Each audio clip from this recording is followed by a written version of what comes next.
جب کبھی کسی تاریخ کے سینے پہ خنجر چل گیا، ہر حقیقت چھپ گئی، لوگوں تک افسانے گئے، ہوش مندوں نے کہا حد بجلی کو مصلحت، جانب مقتل گئے تو دیوانے گئے۔ میرے بھائیوں بہنوں، آپ جانتے ہیں کہ انسان دنیا میں آیا ہے اچھے کام کرنے کے لیے، خون کے کام کرنے کے لیے، سلامتی کے کام کرنے کے لیے، بقا کے کام کرنے کے لیے، انسانیت کے کام کرنے کے لیے، شرافت کے کام کرنے کے لیے، دل سے دل کو جوڑنے کے لیے۔ تو آج ہندوستان کے اندر جو فضا چل رہی ہے وہ نفرت کی فضا چل رہی ہے، بربریت کی فضا چل رہی ہے، تشدد کی فضا چل رہی ہے، ناانصافی کی فضا چل رہی ہے، ظلم اور زیادتی کی فضا چل رہی ہے، ایک طرفہ فضا چل رہی ہے۔ جبکہ آپ جانتے ہیں کہ ہندوستان کا جو آئین ہے، جو دستور ہے، وہ تمام ہندوستانیوں کے لیے ایک ہے۔ یہاں پہ مذہب کا، نسل کا، فرقے کا، زبان کا، کسی چیز کا جناب جو کوئی امتیاز نہیں ہے۔ ہر وہ شخص جو ہندوستان کی سرزمین پہ پیدا ہوا، بچہ ہو یا بچی ہو، اس کو یہاں کی پوری جناب یہ قانونی حیثیت سے جینے کا، رہنے کا، زندہ رہنے کا، زندگی گزارنے کا پورا حق ہے۔ لہذا ہم یہ چاہتے ہیں کہ نئی نسل جو جناب جو ہے فرقہ پرستی کا شکار ہو رہی ہے، ایسے لوگ نئی نسل کو ورگلا رہے ہیں اور ان کو مذہب سے دور کر رہے ہیں، ہندوستان کے دستور سے دور کر رہے ہیں، ہندوستان کے آئین سے دور کر رہے ہیں، ہندوستان کے نظریات سے دور کر رہے ہیں۔ ہندوستان جن بنیادوں پر قائم ہوا اس کا مقصد نئی نسل کو بتایا نہیں جا رہا ہے۔ میں ایک چھوٹا واقعہ آپ کو بولوں گا، یاد رکھیے ان الفاظ کے اندر ہندوستان کی تمام تاریخی عمارتوں کو اس کا حوالہ دیا گیا ہے۔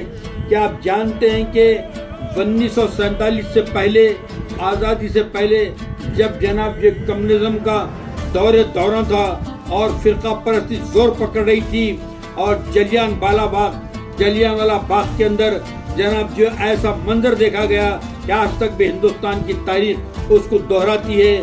اس عالم کو دیکھ کر جو وہاں قتل و خون کیا گیا ہندوستانیوں کا انگریزوں کی جانب سے، جو لوگ اس دیش کی بقا کے لیے، اس کی سلامتی کے لیے، اس کی آزادی کے لیے، اس کے پرچم کو بلند کرنے کے لیے، اس کو متحد کرنے کے لیے شب و روز جدوجہد کر رہے تھے، لیکن ان لوگوں نے، وائسرائے نے حکم دیا جلیان والا باغ میں ہزاروں محبان ہندوستان جمع تھے، ہندوستانی جمع تھے، اتنی دیر میں مجمع خالی ہونا چاہیے، لیکن اس نے 10 منٹ کا ٹائم دیا تھا۔ وہ ٹائم گھڑی لگا دی گئی تھی کہ اور کاٹا سرک رہا تھا ایک ایک ٹک ٹک ٹک کرتے ہوئے، لیکن آپ جانتے ہیں کہ جو فوجدار ہندوستان تھے، جو ہندوستان کی سرزمین کے اوپر اپنے آپ کو شہید کرنے کا جذبہ رکھتے تھے، وہ لوگ تو جانا تو دور کی بات ہے، سینوں کو تانے جناب کے انگریزوں کے آگے بڑھ رہے تھے۔ 10 منٹ کے بعد وائسرائے، بدبخت وائسرائے نے فائر کا حکم دیا۔ فائر کے حکم کے ساتھ ہی مشینوں کے منہ کھول دیے گئے۔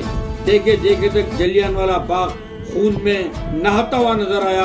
اور پھر تاریخ لکھتی ہے، اہل قلم لکھتا ہے، پھر اس نظارے کو دیکھ کر گنگا اور جمنا کی پوتر لہریں ساکت و جامد ہو کر رہ گئی تھی۔ ہمالیہ کی بلندیوں نے اس نظارے کو دیکھ کر خون کے آنسو بہائے تھے۔ لال قلعے کے فخار نے سر نگو کر لیا تھا۔ جامع مسجد کی بلند و بالا میناروں نے غارت گری کا کرشمہ دیکھا تھا۔